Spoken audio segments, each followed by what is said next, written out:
forces you to breathe at just the right time. But don't get the idea that counting aloud is just a training exercise. You'll call the numbers out in battle, too. And your reasons for doing it will be the same, but a whole lot stronger. In combat, knowing when to reload will save more than time. Getting caught with one round in your rifle when the enemy is coming at you is as good a way as any to put an end to your career. When you're firing, keep your eye on the target all the time. Don't look away.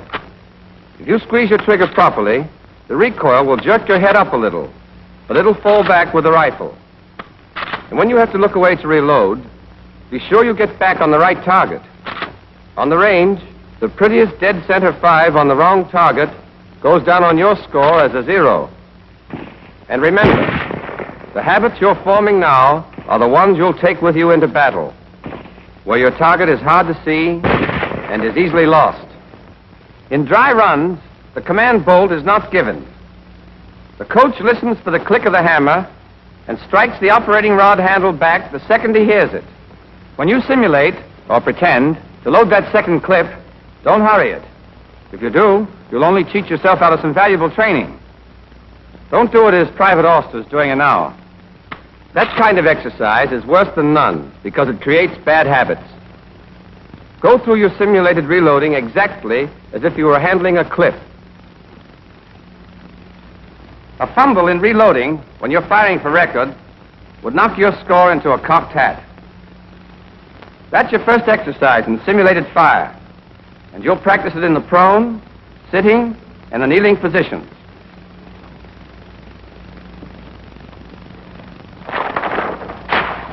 You're allowed a total of 79 seconds for the prone exercise, but only 74 seconds for the sitting and kneeling. 7 seconds instead of 9 to take the position and fire the first round. 8 seconds instead of 9 to reload. And 3 seconds extra instead of 5 at the end. Except for the positions and time, the sitting and kneeling exercises are exactly like the prone. The purpose is to teach you to keep the proper cadence, even though no one is calling bolt. Once you've learned this, you'll repeat the series using dummy rounds and no wooden block. The timing is the same, and the performance is the same. But with dummy rounds, you must learn to load a fresh clip quickly, and that's a trick in itself. As you take the clip from your belt, grasp it at the base and near one edge between your thumb and forefinger. Then carry it forward, swinging it up until the bullets point forward. Place the clip in the receiver and slide your thumb forward along the top of it to the center of the cartridge. Double your fingers up, out of the way. Raise your arm and press the clip down into the receiver until the clip latch engages. As you raise your thumb, the operating rod handle should snap forward. If it doesn't, strike it with the heel of your hand, and your rifle is ready to be fired again. Here's how a trained rifleman reloads in the prone position.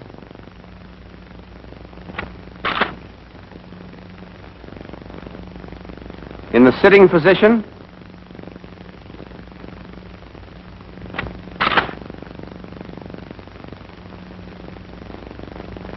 and in the kneeling position.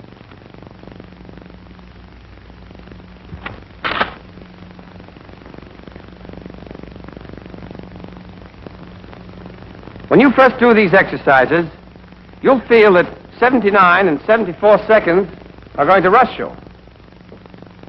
But there's plenty of time to get off those 16 shots. So don't try to beat the clock. That won't help your score. When you get on the range, you're scored on your hits. Don't get buck fever. The stopwatch is important, but don't let it push you around. Don't be in such a rush that you spray bullets all over the target. If you're going to shoot wild, you can get all your shots off in 30 seconds. But don't do it.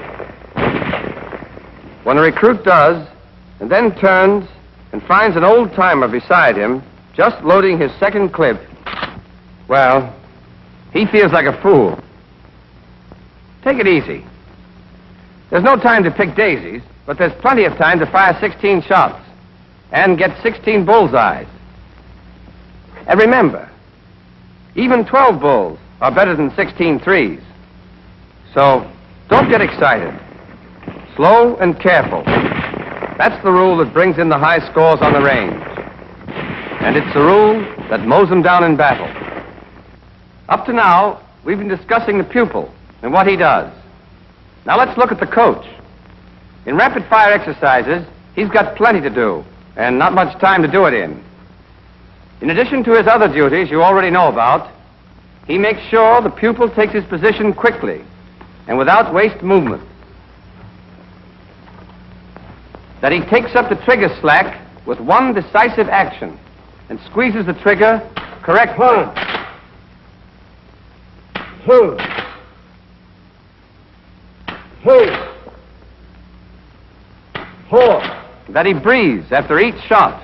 5, 6. That he keeps his finger on the trigger. 7, 8. And that when he reloads from the belt, he doesn't fumble.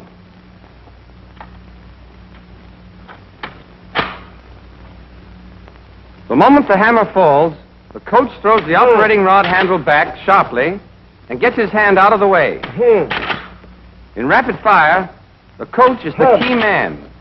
He's got to know his stuff 12, and keep his eyes open. If 13, he's on the job, he can help his pupil a lot, 14, and himself even more. 15, 16. Any questions on rapid fire? All right, let's sum up. Rapid fire is slow fire speeded up a little. In rapid fire, just as in slow fire, you take the right position, hold your breath, and aim properly, and squeeze your trigger smoothly, even if you take a little longer than you should. Speed? Yes. We count the seconds you take, and we work you against the stopwatch. But speed is worse than useless unless you do everything right every time you do it. Take it slowly at first, and make every movement exactly as you should. Speed will come of itself. And it won't be long before the right way is the natural way for you. The only way.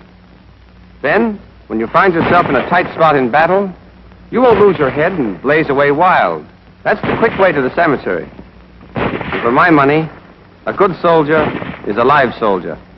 Dependable habits will make you calm and cool and confident, and you'll hit what you're shooting at. That's pretty important when what you're shooting at is shooting at you.